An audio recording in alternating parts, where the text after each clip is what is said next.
জানেন ইটালির প্রধানমন্ত্রী জর্জিয়া মেলোনিকে কি উপহার দিয়েছেন প্রধানমন্ত্রী মোদি?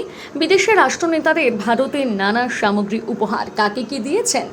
5 দেশ সফরে গিয়ে বিদেশের রাষ্ট্রনেতাদের ভারতের নানা সামগ্রী উপহার দিয়েছেন প্রধানমন্ত্রী। ইটালির প্রধানমন্ত্রী জর্জিও মেলোনি মেলোডির চকলেট ছাড়াও আসাম এবং মণিপুরের সিল্কের চাদর, ডাচ কুইনকে কুন্দনের কানের দুল উপহার দিয়েছেন। সংযুক্ত আরব আমিরশাহী রাষ্ট্রপতি শেখ মোহাম্মদ বিন জায়েদ আল নাহিয়ানকে জিআই ট্যাগযুক্ত মেঘালয়ের আনারস, জুনাগড়ের কেশর আম এবং গুজরাটের কচ্ছের রোগান চিত্রকর্ম উপহার দিয়েছেন মোদি। ফিনল্যান্ডের প্রধানমন্ত্রী পেটেরি অর্পকে রাজস্থানের কমল তালাই পিচওয়াই উপহার দিয়েছেন মোদি। ডেনমার্কের প্রধানমন্ত্রী মেটে ফ্রেডেরিকসনের বিদ্রি সিলভার ওয়ার্ক ফুলদানি উপহার দিয়েছেন মোদি। নেদারল্যান্ডসের প্রধানমন্ত্রী রব জেটিনকে উপহার মিথিলা অঞ্চল থেকে মাছের নকশা করা একটা মধুবনীর ছবি উপহার দিয়েছেন। নরওয়ের প্রধানমন্ত্রী জোনাস গার স্টোরেকে সিকিমের আর্কিডের ছাপা ছবি এবং আর্কিড পেপার ওয়েট উপহার দিয়েছেন।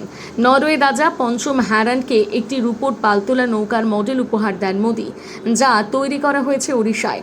আইল্যান্ডের প্রধানমন্ত্রী ক্রিস্টরুন ফ্রোস্টার ডোতিরকে তেনজিং নোরগের স্মৃতি বিজড়িত একটা আইস এক্স উপহার দিয়েছেন মোদি।